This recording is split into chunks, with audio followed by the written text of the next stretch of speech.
Shalom, shalom, mes bien-aimés dans le Seigneur. Je vous salue tous au nom suprême et précieux de notre Seigneur Jésus-Christ.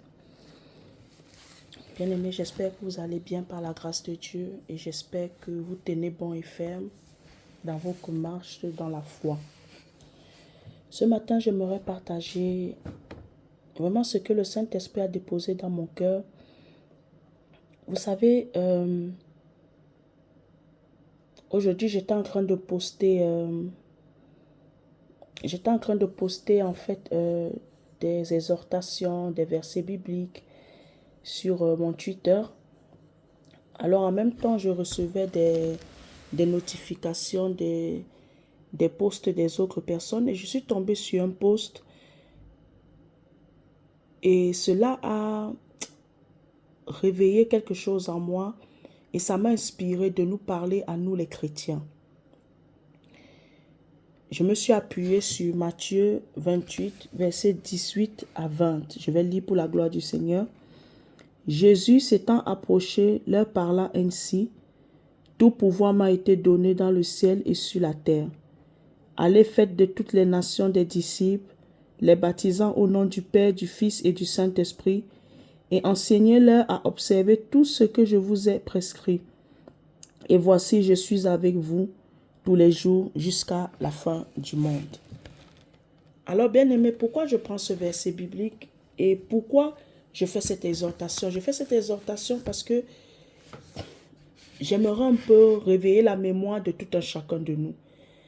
J'aimerais un peu rappeler à tout chrétien pourquoi est-ce que nous sommes devenus chrétiens. Pourquoi est-ce que Dieu nous a fait cette grâce, cet honneur, nous a donné ce privilège de devenir enfants de Dieu et ambassadeurs de Jésus-Christ. Bien-aimés, nous devons comprendre une chose. Dieu n'a pas des devoirs envers nous. Dieu n'a pas des obligations envers nous. En fait, Dieu a déjà fait sa part. Jésus-Christ a déjà fait sa part. Dieu ne nous doit rien.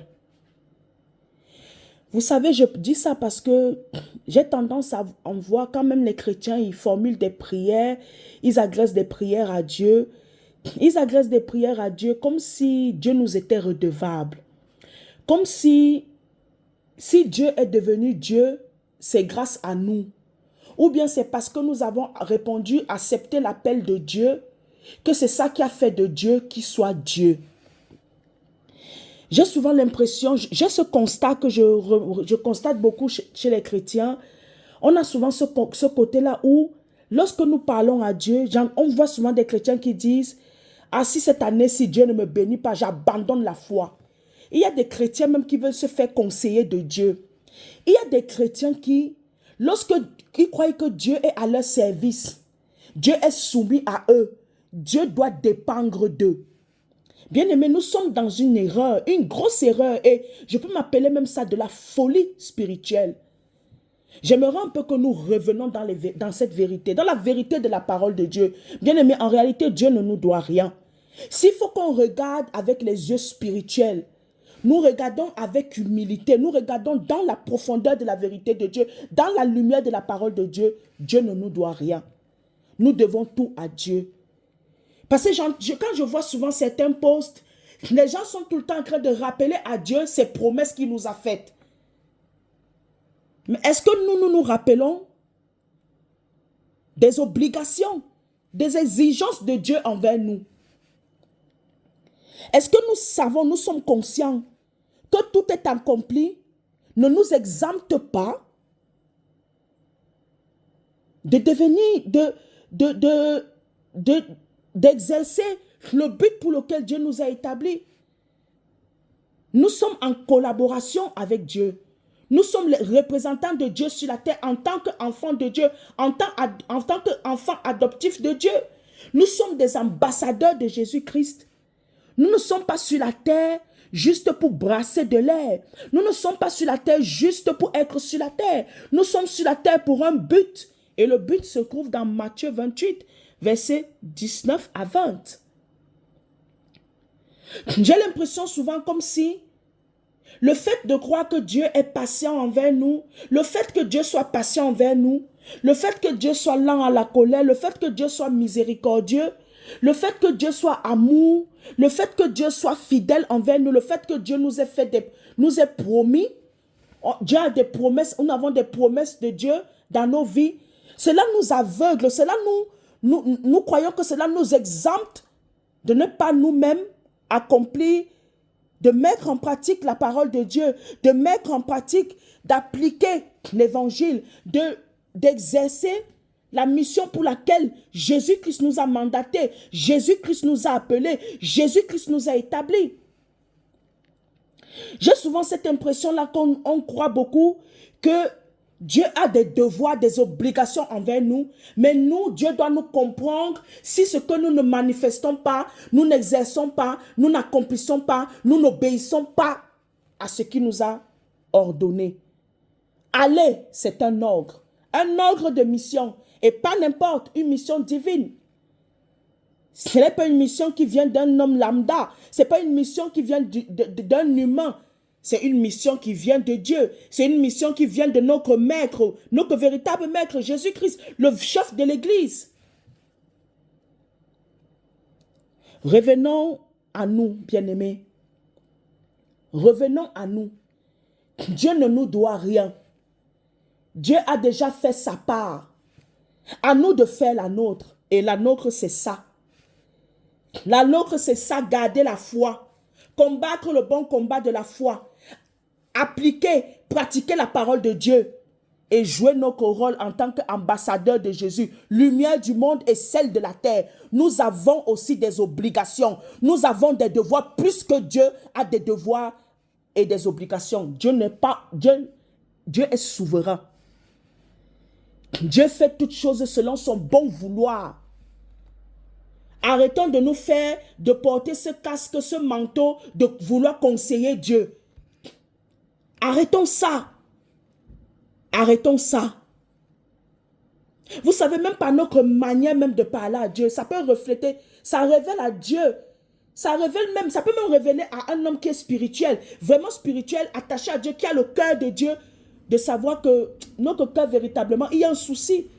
On a un problème de santé spirituelle de notre cœur. Des fois, on entend des gens, comment ils parlent à Dieu, comment ils s'agressent à Dieu. En fait, j'ai fini par comprendre que beaucoup de chrétiens, souvent ne lisent pas la parole de Dieu, ne veulent pas être enseignés par le Saint-Esprit, mais se laissent enseigner par des hommes de Dieu, eux-mêmes qui n'ont rien compris de la parole de Dieu.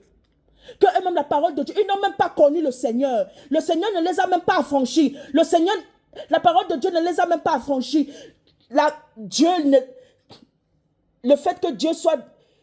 Je ne sais même pas quoi dire au fait. Je ne sais pas. Le fait qu'on nous a dit, on se limite à nous dire Dieu est amour, Dieu est miséricordieux, Dieu est patient. En fait, cela nous trompe. Cela nous voile la face. Bien-aimés, disons la vérité. Aimons la vérité aussi. Ne cherchons pas à crier ce qui doit nous intéresser. Lorsqu'on parlait des promesses de Dieu, lorsqu'on parlait des bénédictions de Dieu, lorsqu'on t'adresse des prophéties, oui, là tu te sens être enfant de Dieu, tu te sens être chrétien. Mais lorsqu'on veut mettre devant ta face, te rappeler tes obligations, te rappeler les exigences de Dieu, pourquoi est-ce que tu es devenu chrétien? Là, tu n'en veux pas. Là, tu n'en veux pas. Là, il faut que Dieu te comprenne. Il faut que Dieu nous comprenne. Il faut que Dieu s'adapte à nous. Non, bien aimé, Dieu ne s'adaptera pas à nous. C'est nous qui devons nous adapter à Dieu. C'est nous qui devons nous soumettre à Dieu. C'est nous qui devons dépendre de Dieu. Dieu n'est pas à notre service. Nous sommes au service de Dieu. Dieu n'est pas notre subalterne. Nous sommes les subalternes de Dieu. Nous devons comprendre cela. Revenir à la vérité. C'est pas parce que Dieu t'a choisi que tu crois que tu vas te faire égal de Dieu. Non, bien-aimé. Dieu t'a choisi, mais Dieu reste Dieu.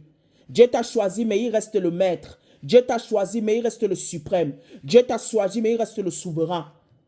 Il reste le tout-puissant. Il reste celui qui a le dernier mot sur ta vie. Il reste l'alpha et l'oméga. Comprenons cela.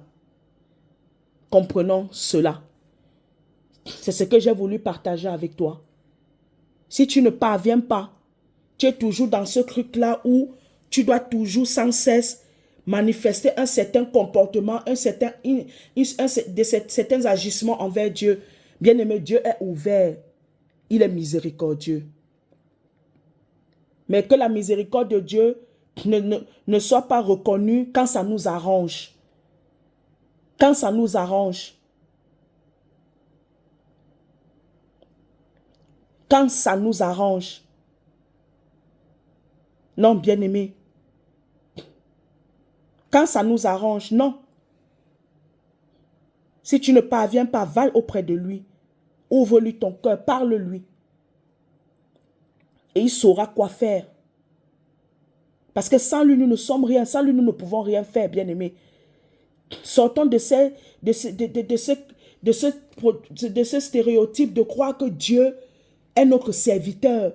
Dieu dépend de nous, que nous devons seulement être là à chaque fois. Oh, donne-nous, fais ceci pour nous. Souviens-toi de ce que tu as fait. Même lorsque nous faisons les choses pour la gloire de Dieu, même lorsque nous manifestons notre foi, il faut toujours que derrière ça, il doit avoir une récompense. On ne fait rien pour rien avec Dieu, pour Dieu.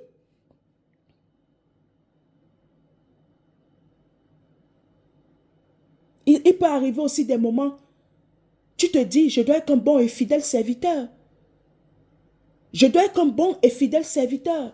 Et demander à Dieu de t'aider, de nous aider à devenir, à être de bons et fidèles serviteurs.